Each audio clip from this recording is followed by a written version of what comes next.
Welcome to Impact, the online training series designed to encourage the development of leaders who impact kids. This video course, Ministering to Children in Crisis, will equip you to understand some of the unique characteristics of children in crisis situations. As you understand those characteristics, you will be able to minister to children in ways that lead them to the God who heals all wounds, physical and emotional. You will learn to identify characteristics of children in crisis. You will learn to respond correctly to different crisis situations. And you will learn to create a ministry that effectively reaches children during painful times in their lives. This course is divided into 3 segments. During this first video segment, you will learn how to evaluate your ministry for its ability to help children in crisis situations. We will also focus on children who suffer from abuse. A fire erupts in a home late at night. A mother and father wake up to find that most of their home is engulfed in flames. They manage to reach 2 of their 3 children. As the dawn breaks and the fire is reduced to smoldering piles of rubble, the body of their 3-year-old daughter is found. The family is distraught, and the local news records the little girl's brothers crying over the loss of their sister. At school, a 2nd grader hides behind the dumpsters, hoping that today will be the day he makes it home without being spotted by Chris and his friends. Almost every day he gets pushed around, hit, called names, and has his stuff taken and broken. Oh, what does it matter? If Chris doesn't catch him on the way home, he'll be sure to make tomorrow at school horrible. Sometimes it just doesn't seem worth the struggle and pain. If only there was a way to escape. Luke and Emily are just the cutest kids. They are always so sweet and polite. But lately, they've been acting up in service. Just last week, Luke became enraged when Sam accidentally knocked over Luke's juice cup. He got so angry that he threw the cup at Sam and started screaming at him. Emily rushed over and hugged her little brother. When asked what was wrong, both the children said nothing. When their mother heard about the upset, she promised to talk to the children and make sure that it didn't happen again. But it did happen again, and their behavior seems to be getting worse. Finally, after weeks of disruptive behavior, the children's mother has shared that she and her husband are getting a divorce. With their father gone and their mother dealing with her own emotions, the kids are left to try and figure out what is going on by themselves. Susan knew something just wasn't right with Lucy. It seemed that every day she became more withdrawn and angry with everyone. When Susan asked Lucy what was wrong, Lucy shut down and refused to speak. Finally, early this morning, Susan found Lucy crying in the bathroom. Susan knew she could not just walk away anymore. This time she would find out what was bothering Lucy. When Lucy finally opened up, Susan was shocked. How could this have happened right under her nose? How could she have missed the signs that her daughter was being abused? How could she help Lucy recover? Unfortunately, each of these events, as heart-wrenching as they are far too common in the world today. Events like this happen all over, and some of the children in your ministry may have been impacted by such an event. The reality is that sooner or later, you will come face to face with a child whose world has been turned upside down. What can you do to help children heal from emotional and physical wounds? How do we allow them to open up and share all the hurt, fear, anger, and disappointment they are feeling? We must rely on the one who knows what suffering and hurt is all about. Jesus knows what it means to suffer and be hurt, and He is the one who can help. God is the loving caregiver who is always present and gives us support during difficult times.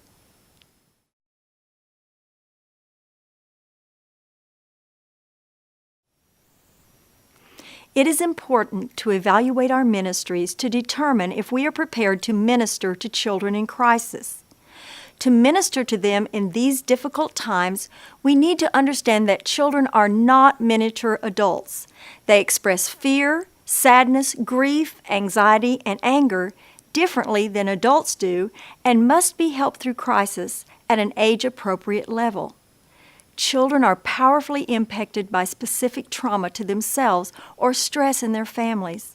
Although they sometimes cannot always express their feelings and experiences in words, we should not minimize or ignore the feelings children are experiencing. In your ministry, ask yourself these questions.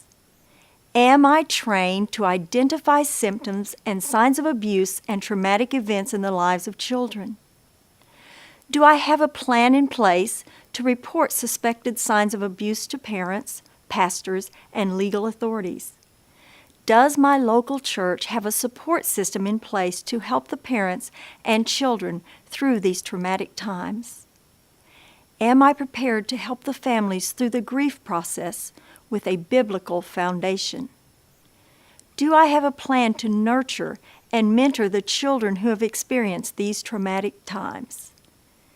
This video segment will help you begin to say yes to those questions.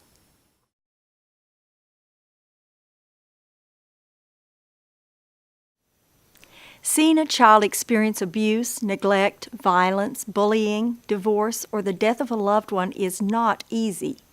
Those of us who minister to children have a compassionate heart towards the child who is struggling through a crisis in his life. We must be able to identify the signs that a child is facing a difficult problem and respond in a loving, responsible, and God-centered way. We want to minister effectively and lovingly as we provide a biblical foundation for the child. There are 7 common crises that children face today: abuse, substance abuse in the home, divorce, bullying, depression, terminal illness, and death. For the remainder of this segment, we will focus on the issues of abuse. Despite efforts to educate and bring to light the truth and prevalence of child abuse, incidents of abuse are still all too common. The results of the abuse to a child are devastating and can leave scars that reach for generations. Child abuse is defined as failure to nurture a child, to physically injure a child, or to relate sexually to a child. It seems we hear much about children who are physically abused, but we must be aware that there are other forms of abuse, such as neglect or emotional abuse, that are just as devastating. For each type of abuse, there are key signs exhibited by children. Emotional abuse has many facets. It can consist of coldness, belittling, cruelty, and rejection. If parents are caring, warm, and loving, their children will feel secure and see the world as a place to explore and learn, knowing that they are safe and loved. If children are subjected to consistent coldness, they will see the world as a dark, cold, and uninviting place. They will have difficulty forming close relationships later in life and will not feel confident to explore and learn. Children who are emotionally abused are often victims of belittling. Negative comments cause children to see themselves in the negative light their caregivers or parents use towards them. Instead of seeing their good and potential, they only see themselves as failures with little to offer the world.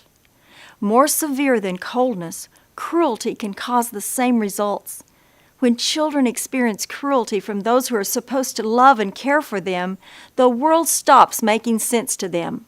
All areas of learning, social, emotional, and intellectual, are affected. Rejection of a child by his caregiver also causes the child to be emotionally abused and to have a negative self-image. Infants who are rejected by their caregivers have almost no chance of developing into a healthy adult. Children who are victims of emotional abuse often exhibit apathy, depression, isolation from other children and activities, and the onsets of hostility and aggression. Physical abuse is any physical aggression towards a child, such as slapping, beating, shaking, biting, and kicking. Watch for signs such as welts, bruises, or burns that are in unexpected places on the child. A child may try to hide wounds on his back, eyes, mouth, and thighs. He may also not know how to explain how the wounds got there. A child may become fearful, shy away from touch, or be afraid to go home. Her clothing may be inappropriate for the weather, such as long sleeves and long pants on a hot summer day. Caregivers can give signs of being abusive as well. They may display anger management issues and have an excessive need for control. They may also try to explain an injury in a way that may not ring true or may be different from the child's version. They may also try to over-explain the need to discipline the child for bad behavior. Children who survive physical abuse suffer not only the physical scars, but emotional ones as well. Sexual abuse is any sexual act between an adult and a child. There are many misconceptions about what constitutes sexual abuse involving a child. These acts include fondling or touching of private parts, uncomfortable kissing, sexually explicit conversation, forcing children to undress or watch the adult undress, showing the child pornography. This horrible form of abuse strips the child of his innocence. There are many behavioral indicators for sexual abuse. Children who have been sexually abused often withdraw from social activities. For example, an honor student may suddenly become uninterested in school and his grades. They often fear casual contact, such as a pat on the arm or a hug. They may refuse to change out for a sport activity or physical education classes. Children who have been sexually abused may show an exaggerated interest in sexual activities and may even reenact sexual activities with other children or dolls and toys. They often have changes in their eating habits. A child can put on weight in an attempt to become unattractive or feel that she has no control, so she turns to anorexia or bulimia as a way to take control. They may develop other behavioral problems like lying or stealing. Sleep becomes a problem because they have nightmares. They often fear secluded areas such as attics, closets, or bathrooms where abuse can happen uninterrupted. And they may have migraine headaches and fear routine medical exams. The most prevalent form of abuse today is neglect, and it is often partnered with other forms of abuse. While most victims of neglect go unnoticed, the number of children who are victims of neglect outnumber the victims of physical and sexual abuse combined. Neglect is often missed because it is an act of omission. Child neglect can be broken down into 4 categories: physical, educational, emotional, and medical. Physical neglect occurs when the parent or caregiver does not provide the child with basic necessities such as food, clothing, shelter. Physical neglect can impact a child's development through malnutrition, serious illness, and physical harm in the forms of cuts, bruises, burns, and other injuries due to a lack of supervision. Educational neglect occurs when a parent or caregiver fails to enroll a child in the appropriate school system or provide adequate home schooling. This can lead to a failure to develop necessary life skills and normal growth and development. Emotional neglect occurs when a child is ignored, rejected, verbally assaulted, or terrorized. A pattern of this type of abuse leads not only to a poor self-image, but can also lead to more destructive behavior, such as suicide. Failure to provide appropriate health care for a child, although financially able to do so, is medical neglect. This places the child at risk of being seriously disabled or disfigured or even dying. What can you do? If a child begins talking to you about an abusive encounter, it's normal to feel overwhelmed, shocked, and even confused. You may not know what to say, but there are important steps to take to ensure that the child is protected. Your reaction to what the child is saying is very important. Abuse often occurs by someone the child trusts, and the child may even love the person who is abusing them. This can make it hard for a child to talk about the abuse because they can be fearful of getting the abuser in trouble. Hearing a child share with you about these experiences can be difficult, but he is sharing with you because he trusts you and is looking to you for help and support. There are things you can do to help the child. First, remain calm. Denial is a common reaction to hearing stories of abuse. It's very important not to show shock, disgust, or disbelief at what the child is saying. He may feel rejected and shut down. Speak to the child in a gentle voice, encouraging him to recount the event in his own words. Let him explain what has happened. Don't ask leading questions that may confuse him. Reassure the child. It takes a lot of courage for a child to come forward about an abusive situation. It's important that the child know that they are not responsible for the abuse. Let the child be assured that he is not guilty or deserving of the abuse. Don't make any promises you can't keep, such as promising to keep what is said a secret. Seek help. Share the information given to you by the child with the children's director and pastor, and allow them to contact the appropriate authorities. Early identification and treatment of abuse can help the child regain a sense of self-confidence and trust. Pay attention. Watch for verbal and physical cues given by the child that indicate a form of abuse. Children who are victims of abuse may not always be able to verbally communicate what they are going through, but their behavior and actions will give you clues to the abuse. Create a safe place. Give the child your unconditional love and support. Children who have been abused are hurt most often by those who are trusted and close to them. Let them know that you support them, but also remember that the child may not be comfortable with normal signs of affection such as hugging or pats on the back. Allow the child to give you cues. Finally, gather information. If a child shares with you that they have been abused, be supportive, but do not pry. It is not your job to prove if the abuse has occurred, but to gather information so that an informed report can be made. What to say and what not to say.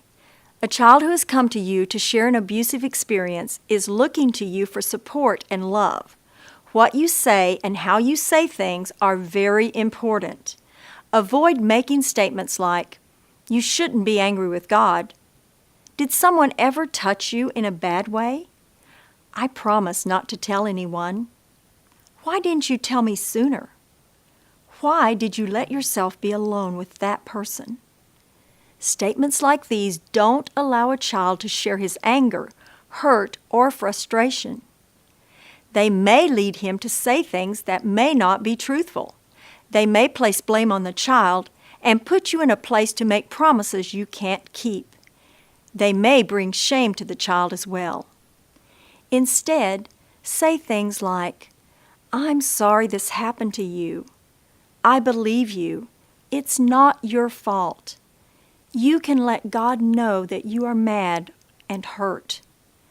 I'll do everything I can to help you."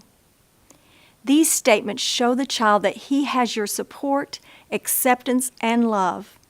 It also shows him that he is not to blame and that God will listen and can heal.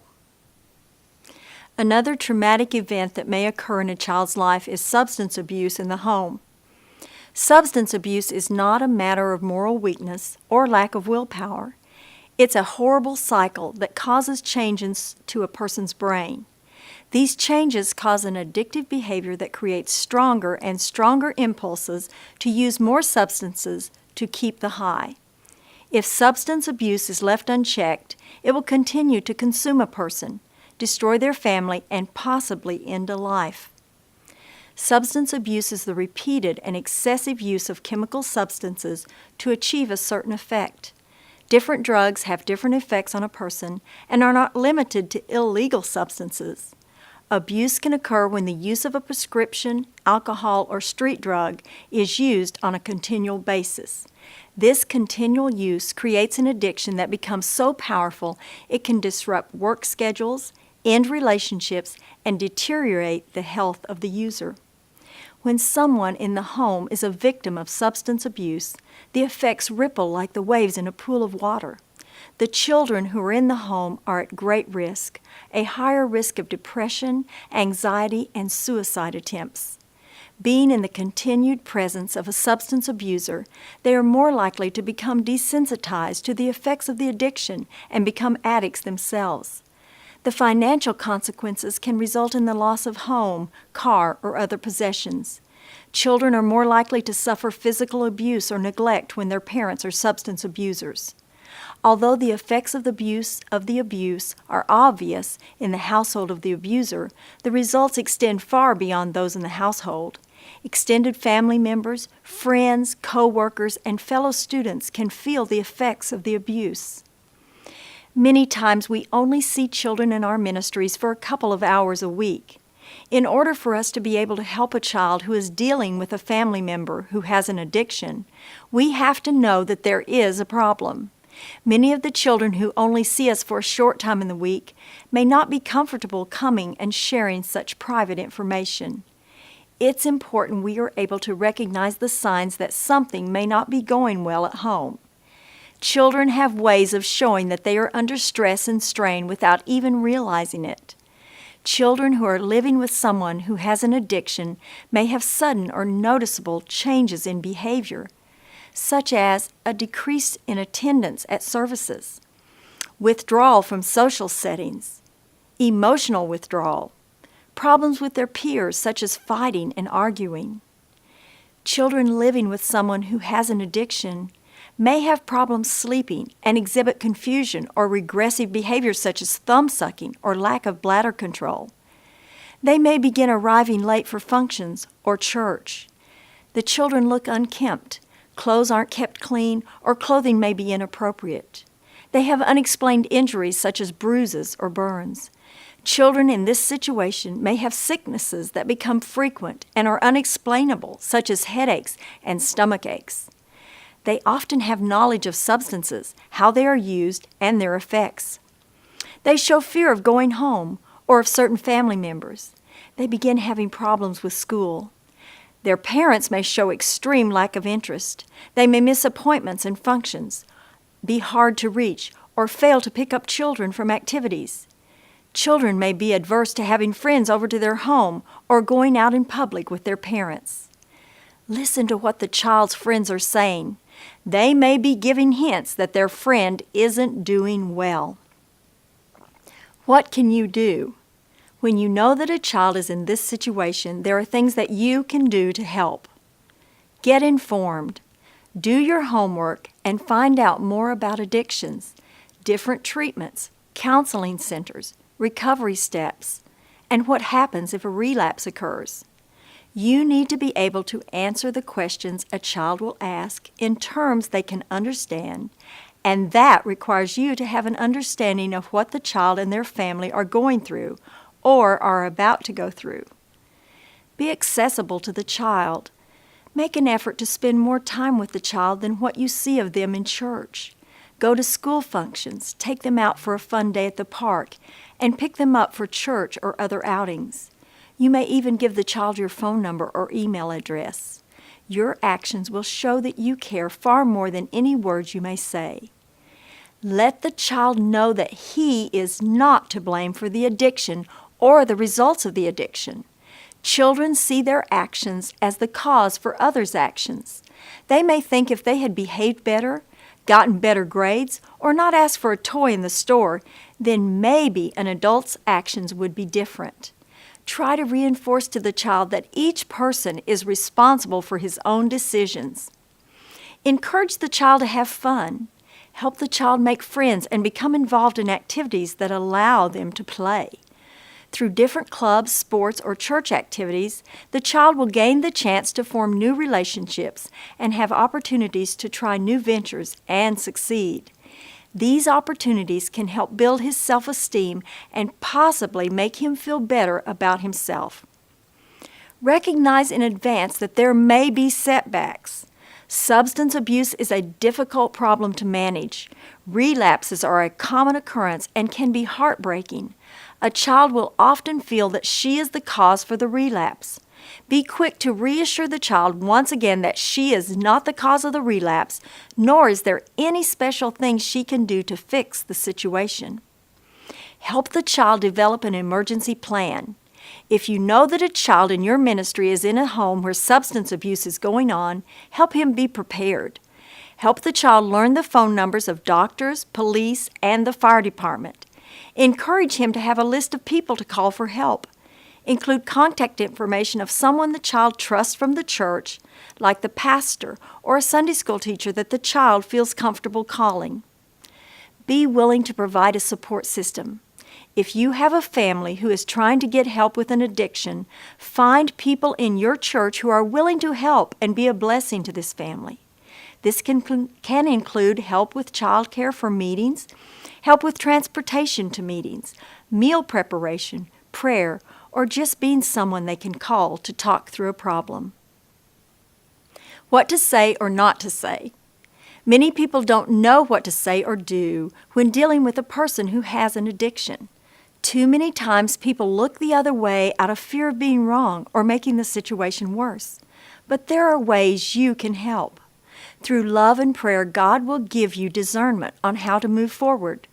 Some statements you do not want to say are, "I don't know why your mom and dad doesn't just quit. It's not fair that you have to go through this. I shared what's going on with you in my prayer group." If you've never had an addiction, it's something you will never understand. It's a tough situation for everyone involved, but instead of being one who focuses on accusations and judgments, be one who looks to encourage and focus on the good things. Unless a child has given you permission, keep the details to yourself. There's a fine line between sharing a prayer concern and gossip that can hurt a family. However, if you believe that the child is in danger, you should alert your pastor and the proper authorities. Use loving and uplifting statements like, "I'm here for you when you need someone to listen. It's not your fault. What do you think about this situation or problem?" Being there for the child is one of the most important things you can do. Shame, fear, and guilt often keep children physically and emotionally detached. Give your time in simple ways to show a child that you really care. Assure him that he is valued, not just in your eyes, but in God's eyes. That concludes part 1 of this Impact training session. Be sure to watch part 2 to learn more ways that you can help minister to children in crisis. That concludes this Impact training session. Be sure to complete the post assignment and return all requirements for this course as instructed. Thank you for participating in this section and in the Impact training series. The Impact training series is designed to help you become a more competent children's minister who will have a greater impact on the children in your ministry.